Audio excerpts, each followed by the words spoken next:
All right, pressure is on. A video a day. I said I was going to do a video a day or a podcast a day, and I'm doing one every day. Now that presents the problem of each day I have to get up and figure out throughout the course of the day what I want to talk about, and make sure it's not too, I don't know, unimportant. Make sure it's something that I think has some value, even if it's a movie review of something I really enjoy or something like that. So I had no idea what I was going to do today, but I was scrolling through my Facebook feed and something popped up that I thought was interesting.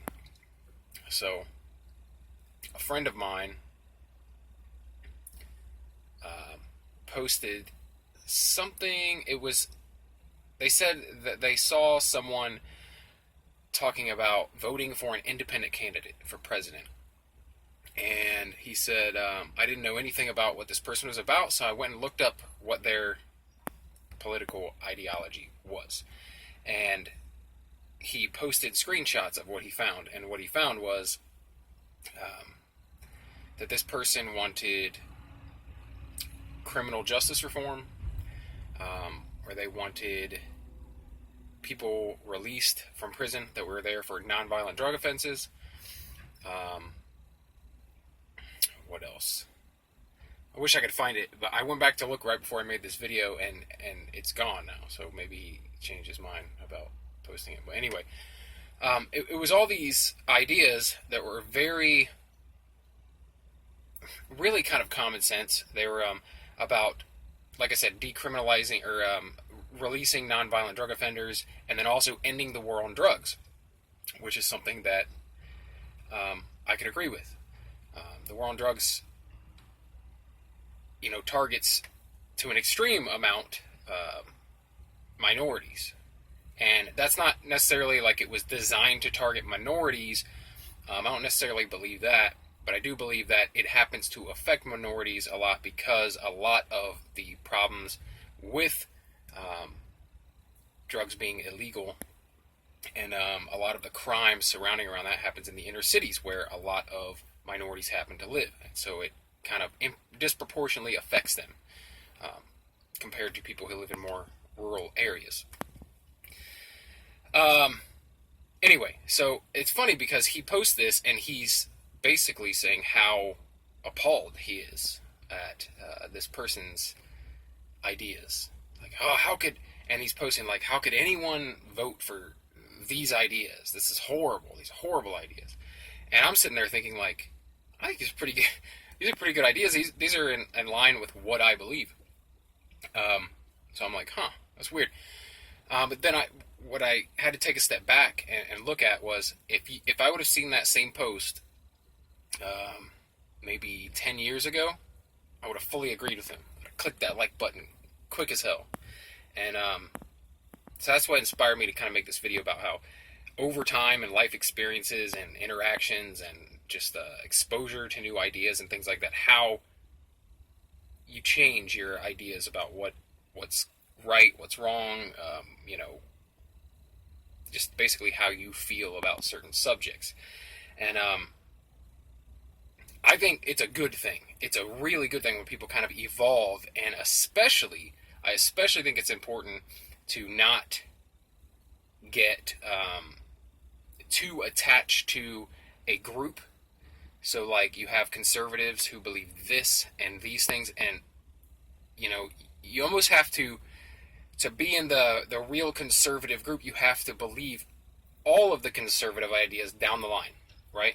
You can't stray on any of them, because if you do, then they don't, whatever, you don't know what you're talking about. We don't want you here if you don't agree with this. Same thing with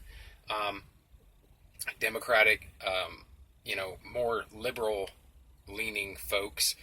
They have a set of ideologies, right? And you can almost tell if you see a person post about one idea, you can almost tell where they stand on all these other list of ideas, right? Okay, so if you know someone is a strong supporter of the Second Amendment, you can almost guarantee, right? Not wholeheartedly, but you can almost guarantee that they are proponents of things like they're pro-life. You can almost always guarantee that they're pro-life. I'm not saying this is every time. There's these people in the middle, which I kind of consider myself now, which is funny. So you can say they're pro-life. You could say they don't support gay marriage. Like most of the time, all these things fall in line. They don't believe in climate change. And then the same on the other side. You've got left-leaning individuals that you can almost tell if they're pro-life. I mean, if they're pro-choice, you can almost guarantee that all these other things fall in line. They're strong on climate change. They're strong on anti-Second Amendment. These type of things. So anyway, that's where I think the trouble is, and that's the biggest problem with our country now is like this tribalism, where it's like you either believe all of this, or we don't want you. We don't want to associate with you. I think it's madness. And it's funny because the guy's post reminded me that 10 years ago or so, I would have been on board with all these conservative ideas down the line, right? Whereas now, through a lot of things, through marrying a political science major who is, lifelong Democrat voter, through just exposing myself to a lot of podcasts and different ideas and how people think and what liberalism is, what conservatism is, what libertarianism is, I've realized that I fall somewhere in the middle on a lot of these things. Like I do believe in decriminalizing drugs, at least most of them should be decriminalized, and I do believe in, stopping these, not putting people in prison for non-violent drug offenses, stuff like that, right? Man, it's burning up in here. I don't want the truck to run because it, like sweating, but it's too loud to record the video, so almost done here.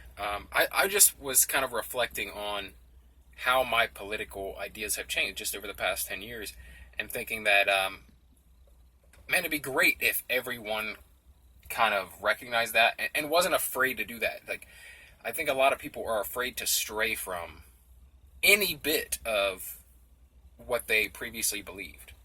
Like, it's okay to be pro-choice and pro-Second Amendment.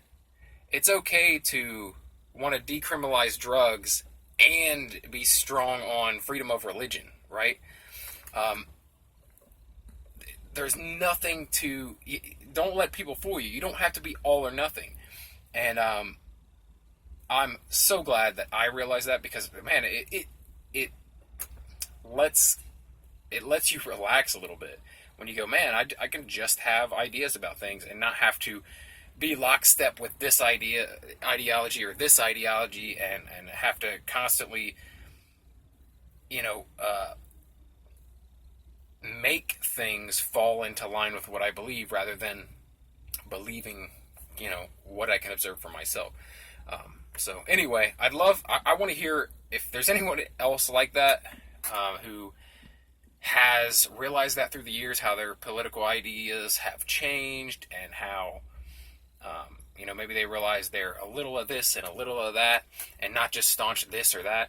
Or people who have went from, far left to far right or far right to far left. I'd love to hear other people's experiences with this. So please let me know in the comments. Just let me know your story. Let me know how your politics have changed through the years.